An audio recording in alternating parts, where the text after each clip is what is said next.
Hey, everybody. Hello. It's good to be back. And there we are. Okay. We were once banished to the void, but now we have returned, stronger than ever, in our new, more powerful forms. I'm just in the same form. Oh, I'm sorry about that. Oh It's a good no. form though. Yeah, so we'll have to hit your milestone later. Usually we all hit them together, but you know. Hmm. All No, right. I already So leveled. we're Oh, back. okay. If you don't, I'm gonna tell the chat if you don't see us, then I'll refresh your screen. Yeah, that's a good idea. Well, I got the stream open. I can see us. Okay, good. Lovely. All right. So we were talking about how you divvied up the work on the core book.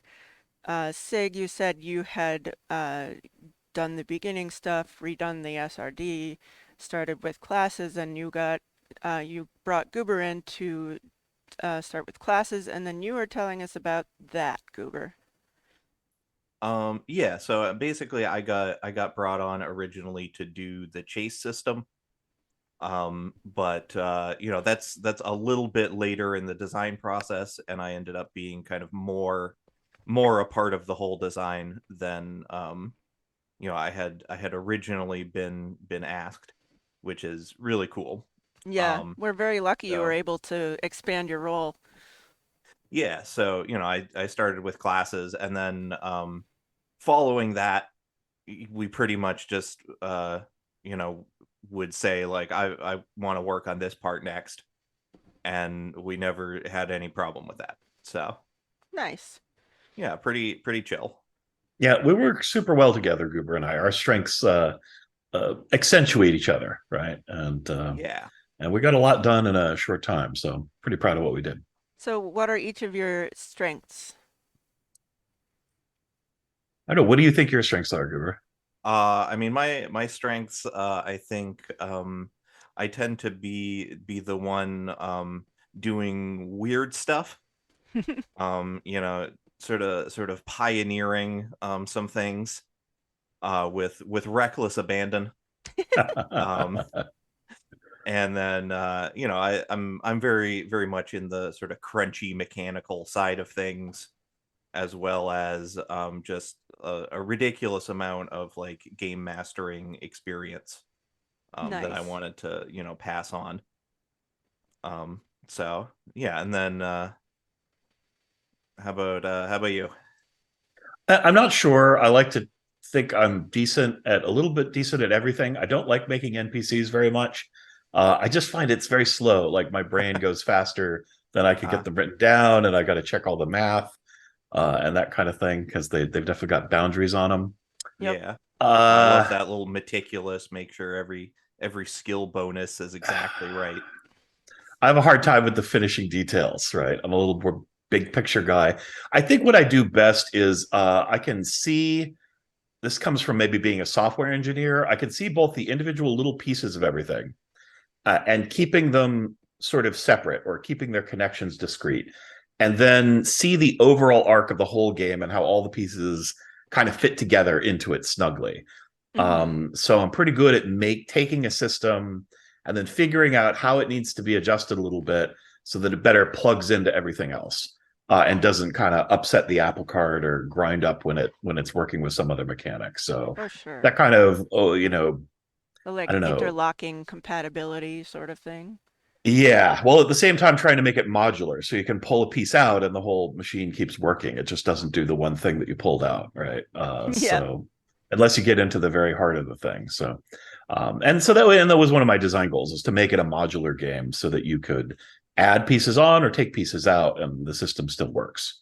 I think that's especially important because of how our expansions are based on movies, the Yeah. cinematic adventures. Um, Yeah, and we knew that going in, so that Hmm. was very much a big part of it. Yeah, yeah, right from the beginning, the whole goal of the game was play your favorite action movies.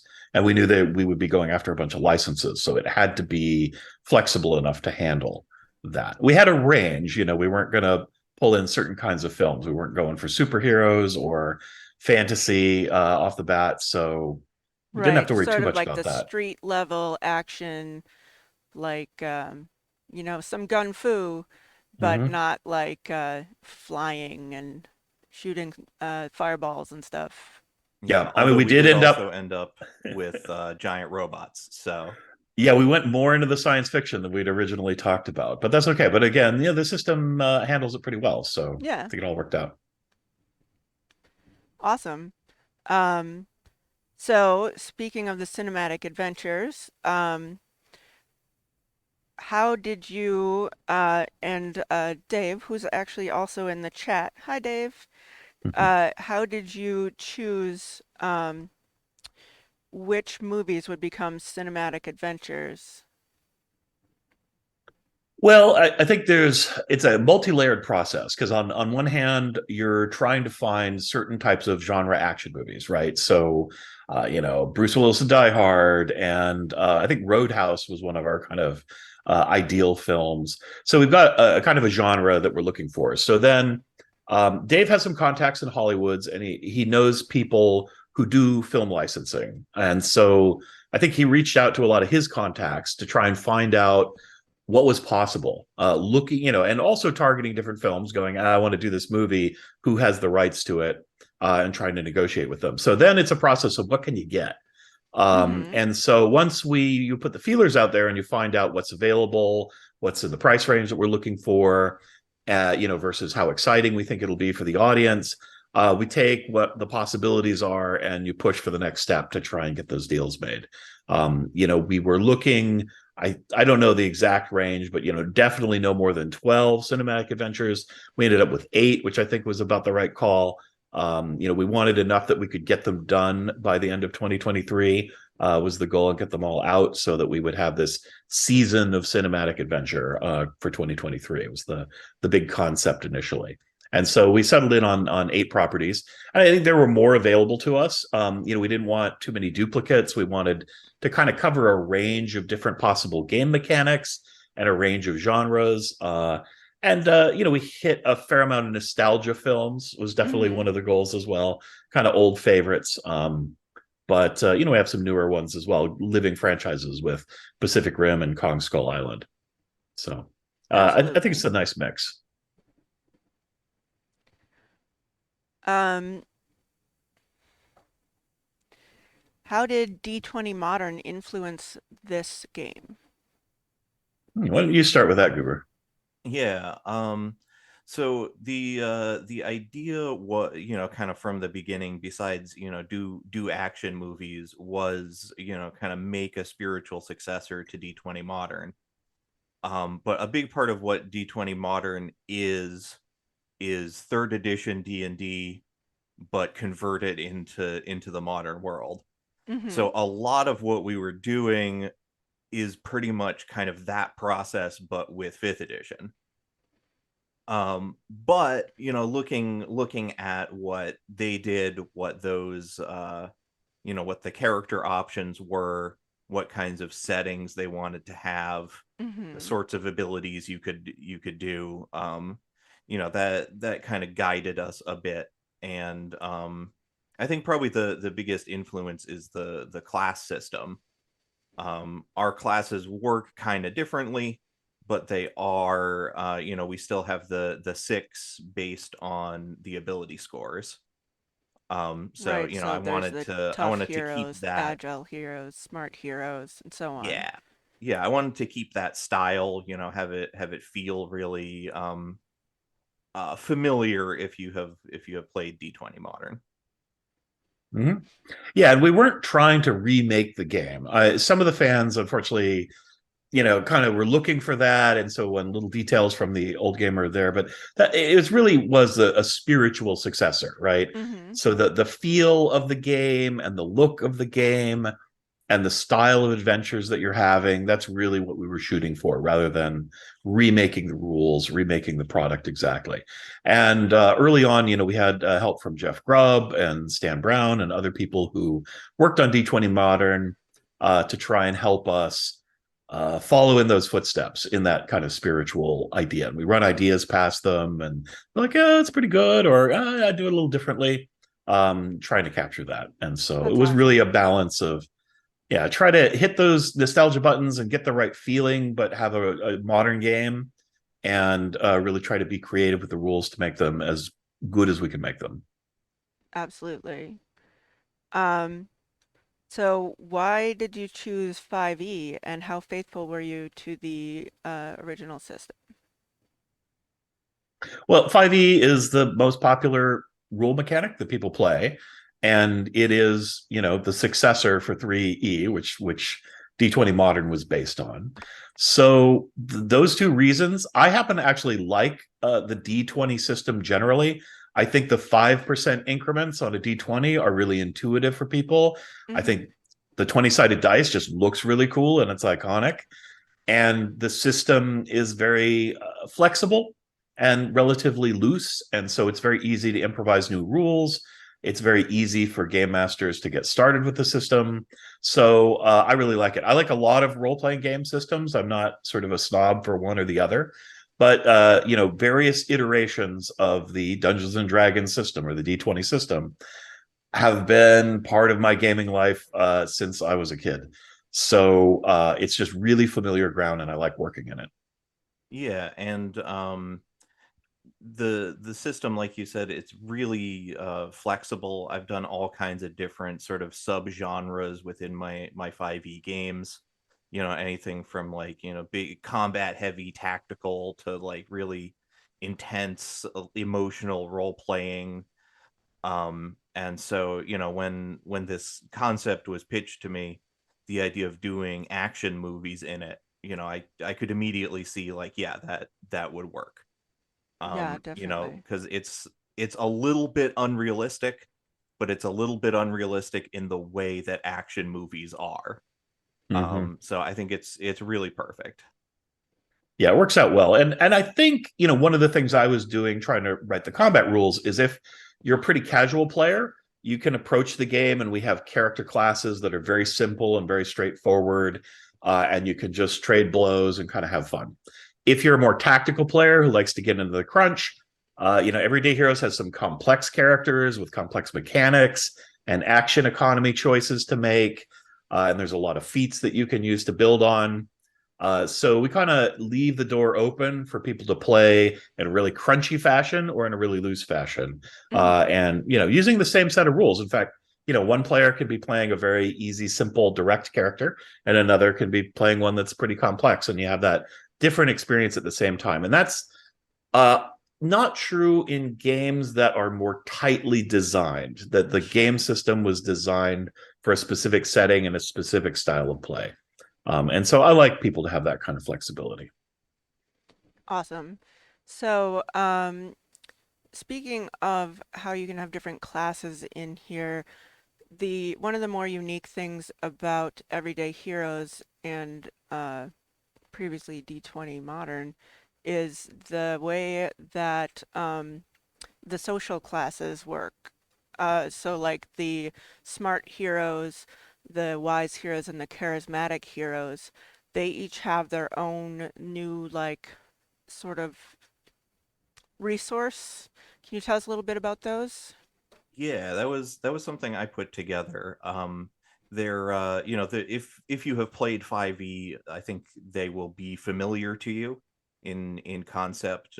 Charming heroes get some dice to spend, wise heroes have points to spend, and smart heroes are kind of spellcastery in our system. But basically the idea there was looking at D20 Modern and having played it back in the day, the mental ability score characters tended to not have a lot to do, unlike in D&D where they have magic powers and things.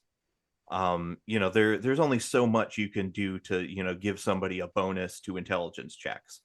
Right. At a certain point they have to be able to accomplish something and actually like participate besides just making like an ability check once in a while.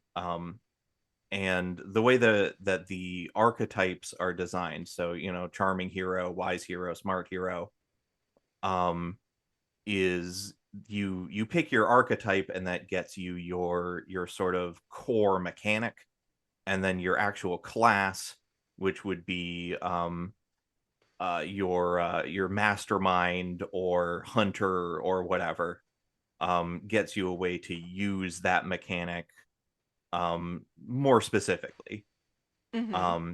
So I wanted to make sure the mental ability score heroes had something cool and unique about them that we could then expand on. And smart heroes especially were something that was very kind of weird and cool. um I wanted to give them something kind of like spellcasting, where it's like a big important move that they can do that's limited in resource. um and so what I came up with was their plans, which are essentially retcon abilities, because players aren't going to be as smart as their characters. um they're not as deeply involved in that world, even if they are extremely smart as people. um so being able to say, I planned for this. My character in the past knew something like this would happen, and thus I'm going to spend a genius point in order to do something really cool. So I brought this tool along that wasn't written on my character sheet, but I'm so smart that I brought it. Or the mastermind has I had it poisoned, which allows you to just say that you poisoned a thing. So if somebody's eating food, you can use it on an ally's like knife or something as well. But you can just say, I don't know how it worked. I don't know how I did it, but my character did it. Maybe it was 3 days ago they started some series of events that would lead to this, Nice. because they're just so smart. And that just ended up being extremely fun and cool. Um, so it's definitely one of my favorite bits of the system now. Yeah, And smart heroes are fun to write and a lot of work because you have to come up with all these plans that they can do. Yeah. And it's been interesting because some of our cinematic adventures are a little more grounded, a little more realistic than kind of a spy movie or an action movie. So I've had to sort of, in some cases, rework plans as also you're able to do things without making rolls that might otherwise be very difficult.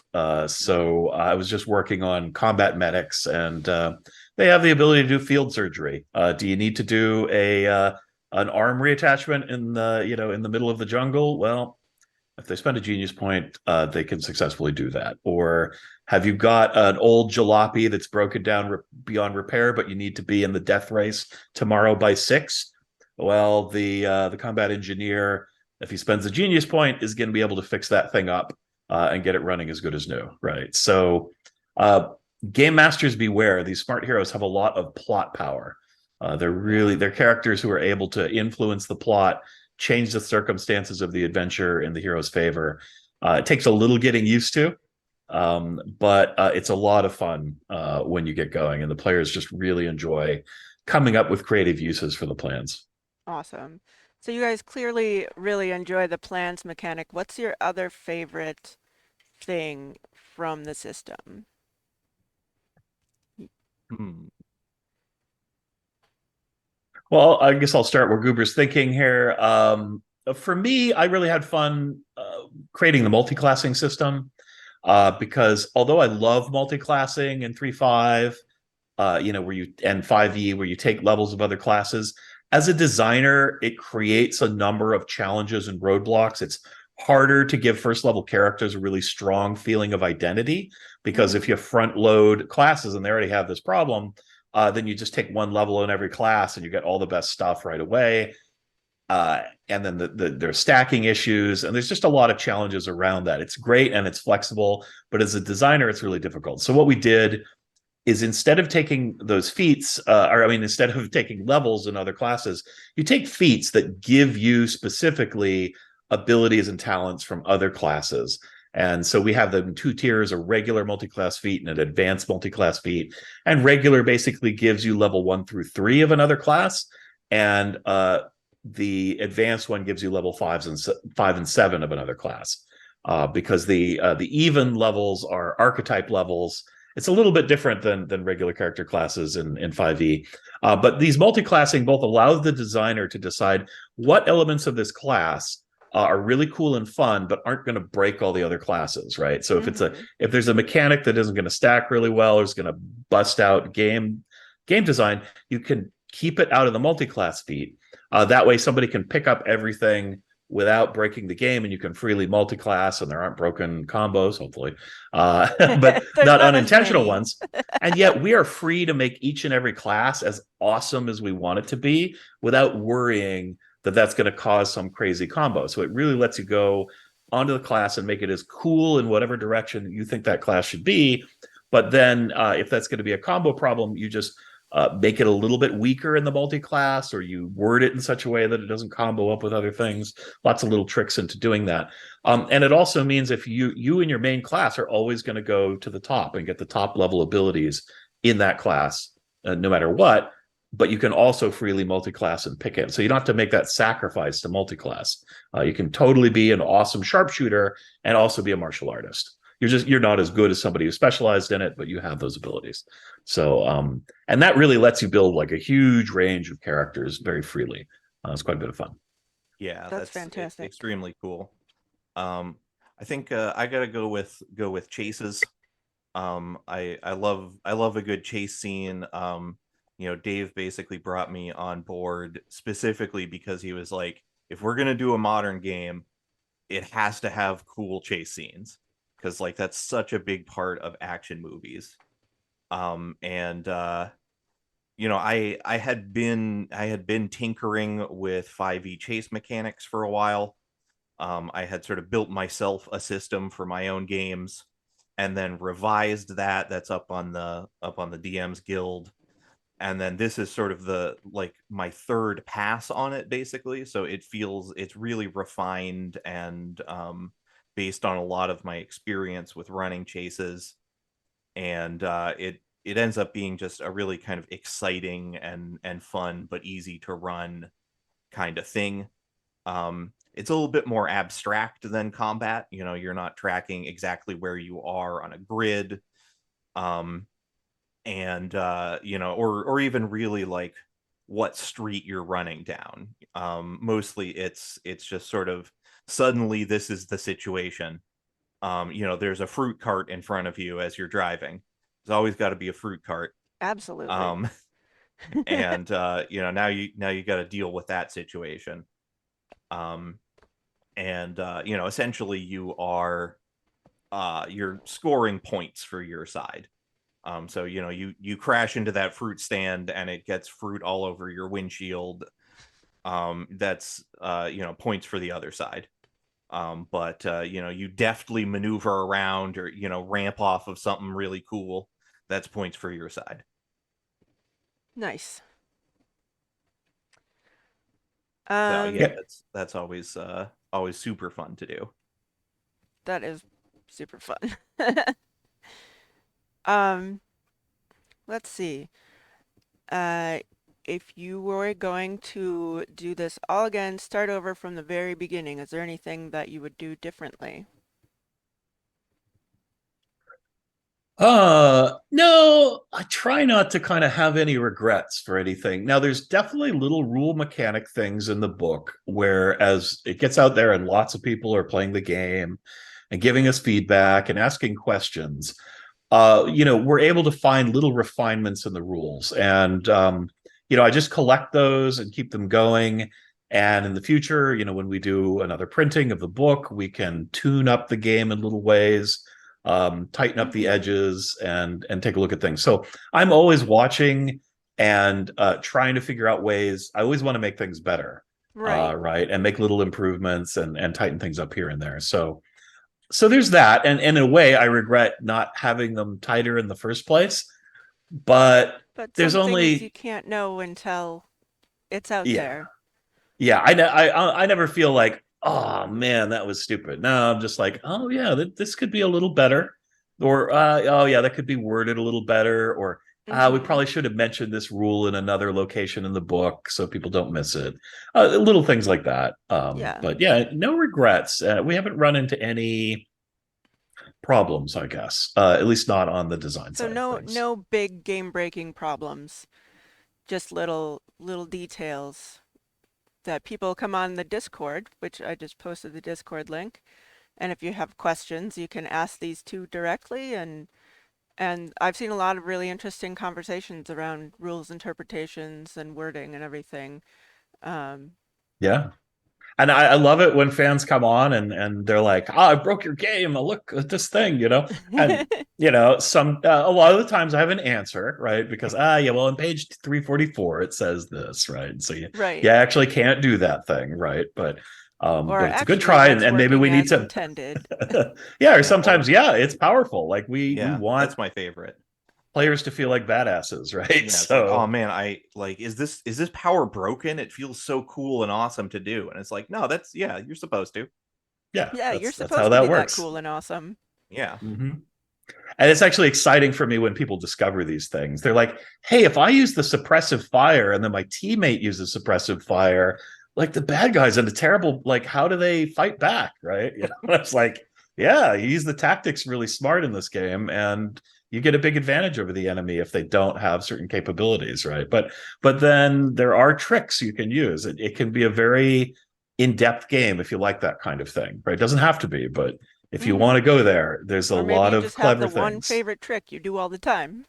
That's right. Yeah. yep, There's a lot of things you can do with cover and gunfire in this game because I researched the way real military tactics work and police tactics and tried to subtly put that into the rules so the same things you do in real life for the same reasons you can do in our game. And they have a similar effect. yeah. And How can I pop up from my cover if somebody's raining bullets all over? It's like, well, Yeah. yeah, that's why they're doing that. yeah, Yeah.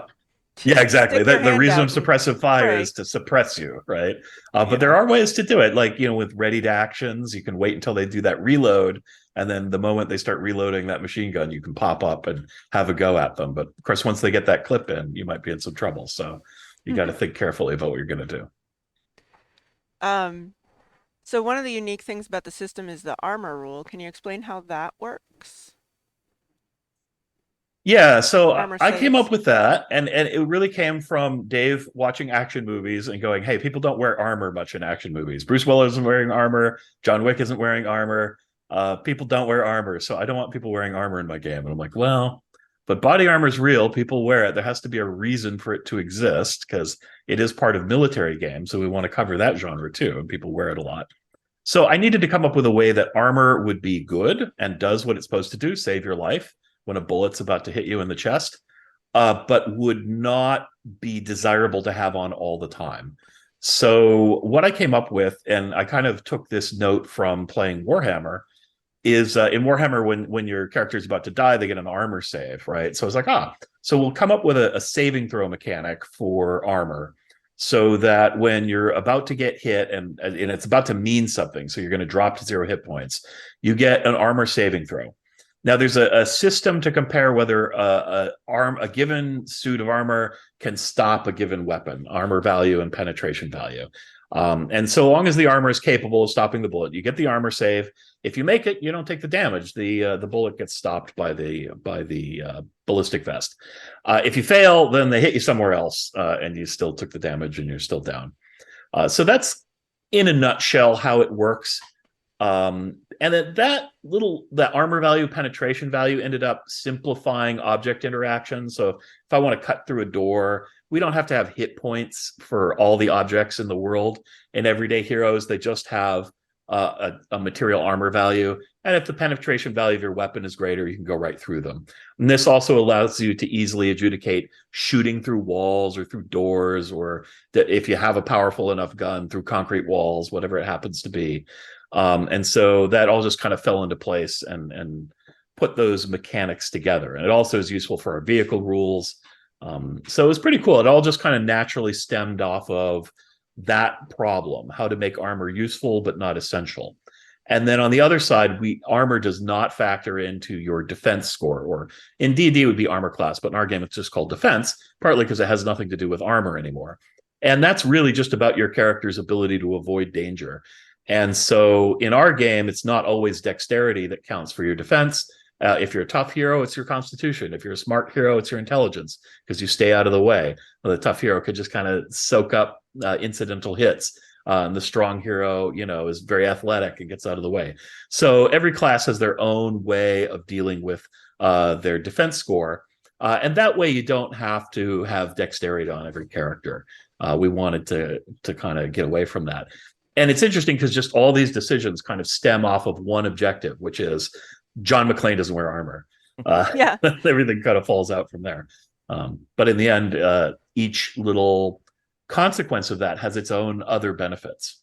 Mm-hmm. Yeah, it's also really good for kind of explaining how hit points work. Because that's always sort of a thing with, like, you're a 10th level character with 100 hit points, and somebody unloads a machine gun into you for 3 rounds and you're fine. That could be considered like really kind of weird and not realistic. Not even But action movie in an realistic. action movie, Yeah. that you're getting shot at with all these automatic weapons or whatever, and they just haven't hit you yet. You're running around, you're jumping and dodging behind things, Or they just hit whatever, you like grazing shots or oh, my yeah. pinky, oh no. And so that is what having tons of hit points means. Yeah. And I think that's a little bit even more clarified by the armor. It's like, why doesn't my armor prevent me from taking damage before I go to 0? And it's like, well, because you haven't really gotten hit that bad. You're running out of luck, you're running out of stamina, but you haven't just been shot in the chest yet.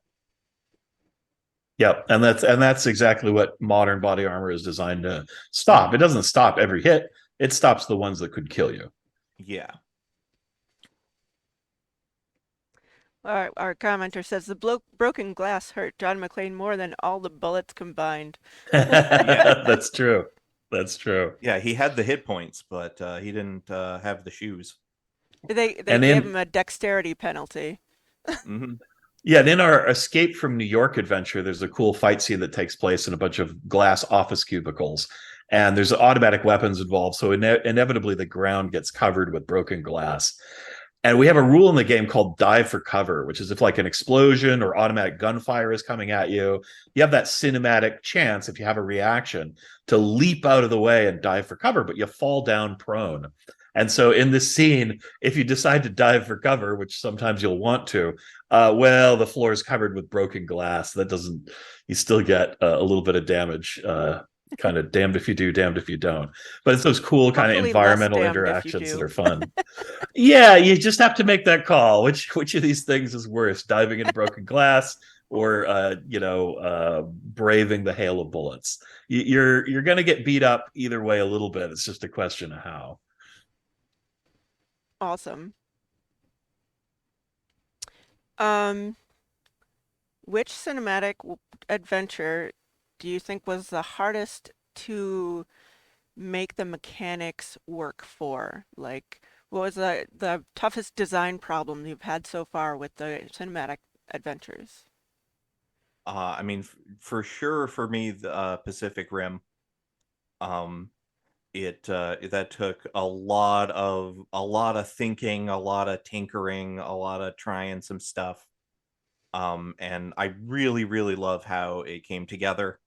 But like, that was something that, like, as soon as Pacific Rim was even an option for us, as soon as Dave was Yeah. like, oh, maybe we could do Pacific Rim, like, I was thinking about it, like, how do we do it? So I think that was also the most fun, but like that was just Just the two such like different a scales huge undertaking. of being able to interact with each other. And Sig, what do you think? Quick, we've got to wrap up here, but give me a Okay. quick answer. Highlander was challenging because I had to figure out how to balance immortal swordsmen who cannot die except by having their heads cut off with regular heroes, which is no small feat. And I had to figure out a mechanic to add on to combat to give a really special feeling to a one-on-one duel between two immortal swordsmen.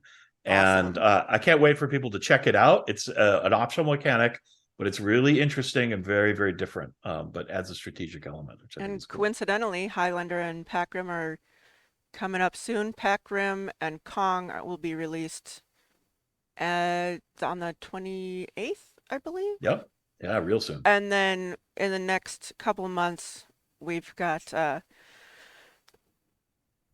Rambo and Highlander what? and Total Recall. Highlander and Total Recall. I should know that because I've been working on them. Yep.